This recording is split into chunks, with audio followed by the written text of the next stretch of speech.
नमस्ते, सदा वत्सले मातृभूमि में हम लोग चर्चा करने जा रहे हैं ऑनरेबल सुप्रीम कोर्ट में आज एक ही दिन महाराष्ट्र सरकार या महाराष्ट्र की गतिविधियों पर 3 निर्णय एक साथ आए। 3 सुनवाइयां नहीं हुई, एक की सुनवाई हुई है। उस पर जो कमेंट आए हैं वो कमेंट अपने आप में काबिल तारीफ हैं। उनमें जो प्रोसीडिंग में बहस हुई है उस बहस ने एक बहुत बड़ा पिटारा खोल दिया है, जिससे मुझे लगता है कि भाजपा जो अलायंस है इस समय शिंदे सरकार की,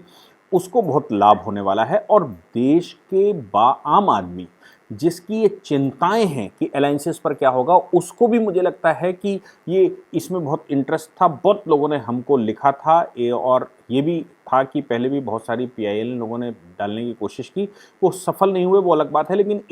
ये केस वो उन सभी मामलों को खोलकर सामने लाने वाला है। तो 2 निर्णय हैं, उन 2 निर्णयों पर भी हम लोग विचार करने जा रहे हैं। लेकिन खास बात यह है कि सुप्रीम कोर्ट में एक ही दिन में 3 अलग अलग बेंचें, एक 3 जजों की बेंच थी, एक सिंगल जज की बेंच थी। Honourable justice AM Khanwilkar, AS Oka और ऑनरेबल जस्टिस JB पार्डीवाला, इनकी अदालत में एक केस आया, जिस केस में लोकल बॉडीज़ के जो चुनाव होने हैं, हम सभी जान रहे हैं कि वहाँ पर BMC के चुनाव को लेकर इस समय एक उठापटक चल रही है। और सारा गेम जो महाराष्ट्र में सरकार का चल रहा है, चाहे उद्धव जी की बात करें या फिर हम बात करें शिंदे की, दोनों ही लोकल बॉडीज़ पर पूरा कॉन्सेंट्रेट करने वाले हैं। और लोकल बॉडी ये संभव था कि इस बार शिवसेना के हाथ से निकल जाती अगर लगातार कहीं ये कांग्रेस और एनसीपी के साथ गठबंधन में उद्धव रहते। लेकिन यहाँ पर बात ये आती है, अब शिंदे जिनके साथ बहुत सारी लोकल बॉडीज़ के जो चुने हुए सदस्य हैं वो शिंदे के साथ खड़े दिखाई पड़ रहे हैं। मामला था कुछ अमेंडमेंट का, और उन अमेंडमेंटों को अस्वीकार करते हुए जो पिछली सरकार मतलब उद्धव सरकार ने किए थे, उसमें भी शिंदे के पक्ष में गया। शिंदे के पक्ष में इन द सेंस ये गया कि जो डिलिमिटेशन वो करना चाहती थी पिछली सरकार, वो डिलिमिटेशन के मामले को सुप्रीम कोर्ट ने वहीं रोक दिया और कहा है कि 11 मार्च 2022 से पहले की जो सिचुएशन थी, और जो कहने का मतलब जो अमेंडमेंट से के पहले की सिचुएशन थी, उसी के डिलिमिटेशन को मानते हुए BMC के या जो लोकल बॉडीज़ के चुनाव हैं पूरे महाराष्ट्र के, वो लोकल बॉडीज़ के चुनाव करवाए जाएं। और इलेक्शन कमीशन महाराष्ट्र को ये आदेश दे दिया है 3 जजों की बेंच ने कि आप 2 हफ्ते के अंदर नोटिफिकेशन निकालिए। 2 हफ्ते से मतलब है आज के 14 दिन के अंदर इस पर नोटिफिकेशन निकालकर ये कार्रवाई आगे बढ़ाइए। मुझे लगता है कि ये भी एक शिंदे सरकार की बड़ी जीत है, क्योंकि पुराना जो डिलिमिटेशन था वो डिलिमिटेशन तो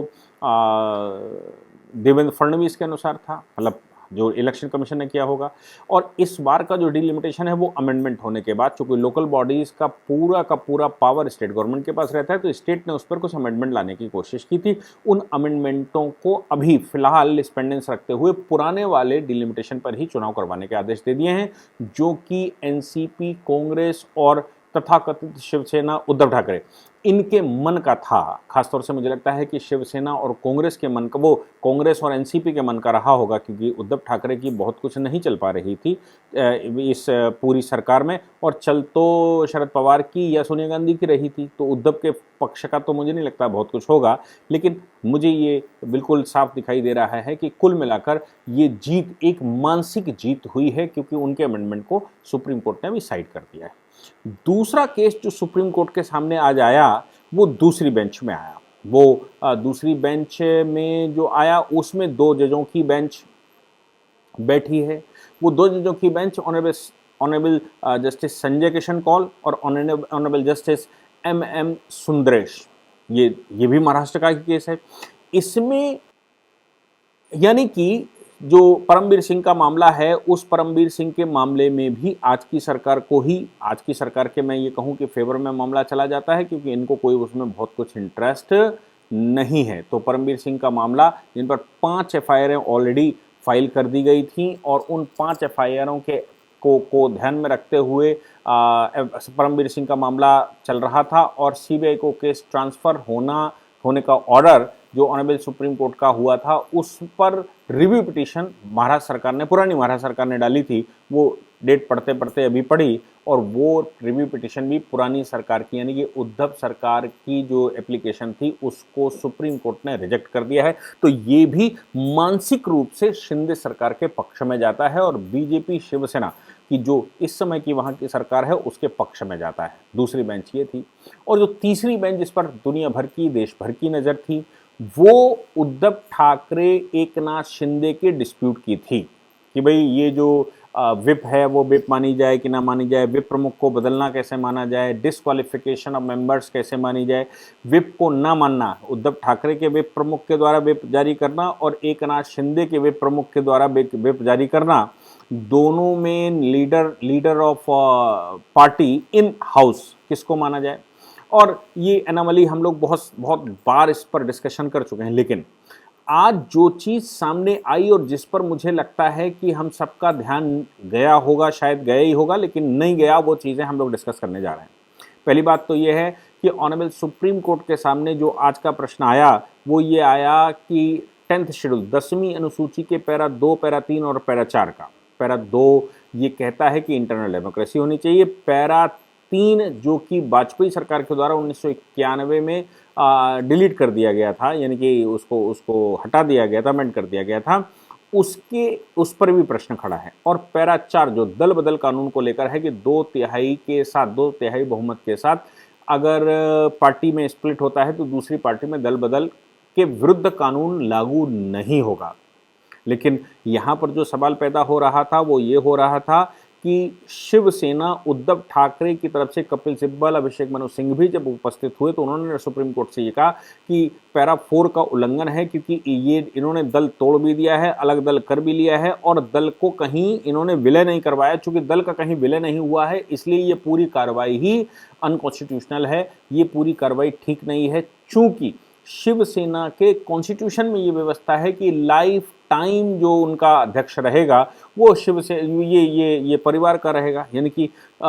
शिवसेना के अंदर का जो अपना कॉन्स्टिट्यूशन है उस कॉन्स्टिट्यूशन में भी इंटरनल डेमोक्रेसी की कोई बात है ही नहीं। बिल्कुल वैसे ही जैसे आपने देखा होगा जगन मोहन रेड्डी जो कि आंध्र प्रदेश के चीफ मिनिस्टर, उन्होंने भी अपने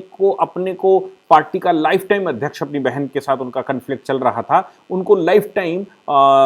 अध्यक्ष चुन लिया है और उसमें संशोधन कर लिया अपने संविधान में। तो क्या भारत में जो पॉलिटिकल पार्टियां हैं और वो पॉलिटिकल पार्टियां अपने यहाँ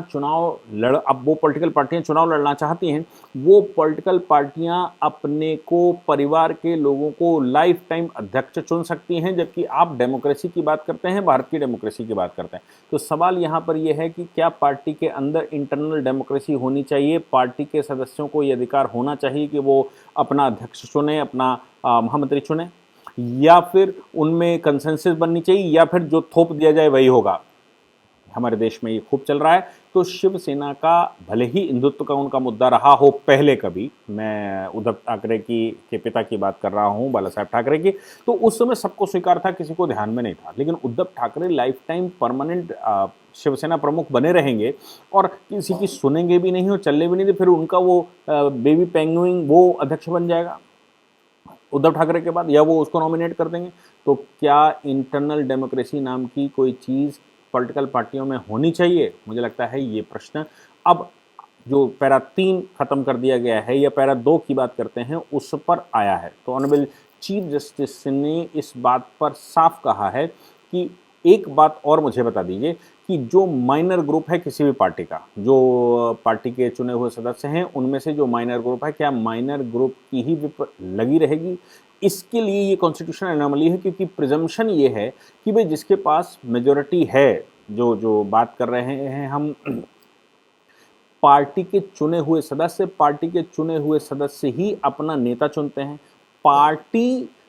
अलग चीज़ हो गई, पार्टी का संविधान अलग चीज़ है, लेकिन पार्टी ने जिसका नॉमिनेशन किया और नॉमिनेशन करके वो चुना गया, चुन के वो सदन का सदस्य बन गया, अब तो कॉन्स्टिट्यूशन से होगा, अब तो सदन की सदस्यता से होगा, ना कि पार्टी के कॉन्स्टिट्यूशन से। तो पार्टी का कॉन्स्टिट्यूशन तो बाहर रह गया। अब अंदर कॉन्स्टिट्यूशनल एनोमली ये है कि पार्टी प्रमुख क्या अब अंदर लीडर ऑफ पार्टी भी तय करेगा, एलओपी तय करेगा? तो क्या अंदर एलओपी सदस्य नहीं तय करेंगे? ये बहुत बड़े प्रश्न है। तो सुप्रीम कोर्ट के चीफ जस्टिस ने इस मामले में साफ कहा कि अब हमको देखना पड़ेगा कि जो लीडर जो लोग चुन कर गए हैं उनमें से जो माइनर ग्रुप है, क्या माइनर ग्रुप अपना विप प्रमुख या लीडर ऑफ पार्टी एलओपी नियुक्त कर सकता है? ये एक एनामली है, इसको दूर करना पड़ेगा। इसलिए आर्टिकल वो पैरा 3 जो कि वाजपेयी सरकार ने उस समय अमेंड कर दिया था वो पैरा 3, क्या वो अमेंडमेंट कॉन्स्टिट्यूशनल है? इस पर भी विचार करना पड़ेगा। अगर वो अमेंडमेंट कॉन्स्टिट्यूशनल है तो फिर उस हिसाब से सोचना पड़ेगा, और कॉन्स्टिट्यूशनल नहीं है तो फिर क्या वो जारी रहेगा? पैरा 3 जारी रहेगा। पैरा 4 का तो प्रश्न ही नहीं पैदा होता, क्योंकि पार्टी टूटकर अलग पार्टी न तो बनाई गई है और ना ही उसके विलय का प्रश्न खड़ा होता है। एक चीज़ और इसमें एक जो जाते जाते सॉलिसिटर जनरल ने बोली, जो वो मुझे लगता है वो सबसे महत्वपूर्ण है। सॉलिसिटर जनरल तुषार मेहता जी ने कहा कि वैसे तो मैं गवर्नर का काउंसिल हूँ यहाँ पर, लेकिन मेरी एक रिक्वेस्ट है ऑनरेबल चीफ जस्टिस से कि ये जो मैं गवर्नर के रिप्रेजेंटेटिव के रूप में नहीं बोल रहा हूँ, क्योंकि पॉलिटिकल पार्टी का मेरा कोई इशू नहीं बनता, मैं गवर्नर का रिप्रेजेंटेटिव हूँ और जब गवर्नर के निर्णय की बात आती है तो फिर मैं प्रेजेंट करता हूँ। लेकिन देश के सॉलिसिटर जनरल होने के नाते मेरा एक सुझाव है, उस पर भी चर्चा होनी चाहिए। वो सुझाव इतना महत्वपूर्ण है, मुझे लगता है इतना सोच विचार कर उन्होंने कहा अगर कोई political party pre poll alliance करती है, यानी कि चुनाव से पहले अलायंस करके वो लोग चुनाव लड़ते हैं, और पॉलिटिकल पार्टी अगर पहले से चुनाव लड़ती है और फिर वो पॉलिटिकल पार्टी बदल जाती है, उस पॉलिटिकल पार्टी का एक मेजर ग्रुप ये कहता है कि हम पुराने प्री पोल अलायंस वाली पार्टी के साथ ही जाएंगे, क्योंकि चुनाव से पहले हमारा अलायंस था, और अगर आपको नहीं जाना तो आप मत जाइए, हम उनके साथ ही जाएंगे, क्योंकि जनता ने हमारे प्री पोल अलायंस पर मोहर लगाई है और हम पर विश्वास दर्ज किया है। इसलिए चीफ जस्टिस का कहना था कि अगर कोई पॉलिटिकल पार्टी टूटकर प्री पोल अलायंस के पक्ष में चली जाती है और दूसरा ग्रुप जो उसका विरोध कर रहा है वो उसके विरुद्ध चला जाता है, तो ऐसा स्प्लिट किस कैटेगरी में आएगा? ऐसा जो स्प्लिट है, ऐसी जो पार्टी का खंडन है, वो विखंडन क्या संवैधानिक ढांचे या लोकतंत्र के पक्ष में नहीं जा रहा? और अगर वो लोकतंत्र के पक्ष में जा रहा है तो पार्टी का दिशा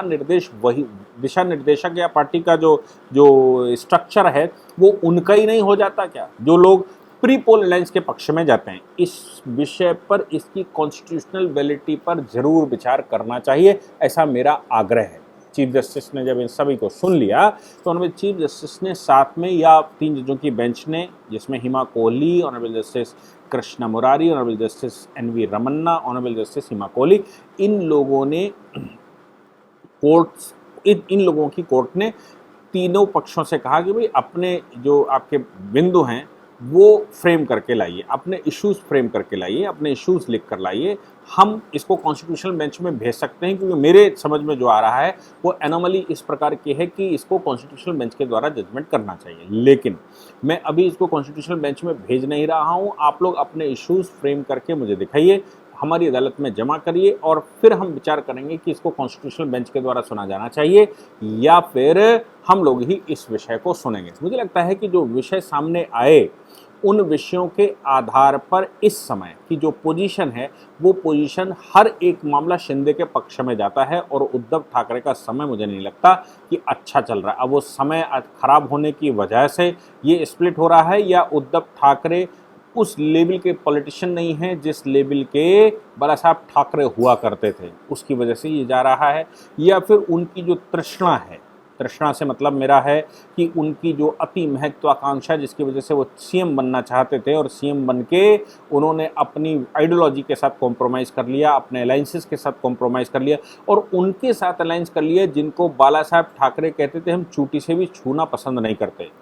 तो वो चाहे परमवीर सिंह का मामला हो, उस मामले में पुरानी सरकार के मिसलिनियस एप्लीकेशन के विरुद्ध चला गया है, नया जो अभी विवाद चल रहा हो उसमें भी जो फ्रेमिंग ऑफ चार्जेस को लेकर, फ्रेमिंग ऑफ इश्यूज़ को लेकर चीफ जस्टिस का जो इशारा हुआ कि क्या क्या वो फ्रेम करना चाहते हैं, वो भी पुरानी सरकार के उद्धव के खिलाफ जा रहा है। और तीसरा, चुनाव में जो अमेंडमेंट लाए थे उन अमेंडमेंटों के बगैर ही पुरानी वाली जो फडणवीस सरकार के समय पर जो कुछ हुआ था उसी के आधार पर अगले चुनाव 2 हफ्ते के अंदर करवाना। तो 3 बेंचें, 3 मैटर, 2 पॉलिटिकल पार्टियों का, एक ही पॉलिटिकल पार्टी के 2 ग्रुपों का मामला, और तीनों की तीनों शिंदे के पक्ष में कहीं ना कहीं किसी न किसी प्रकार गए या दिखाई दे रहे हैं। मुझे लगता है ये समय का खेला है और ये समय शिंदे का समय चल रहा है, ना कि ये उद्धव ठाकरे का। उद्धव ठाकरे की मुश्किलें बढ़ती और बढ़ती ही जा रही हैं। जय हिंद, जय भारत, वंदे मातरम।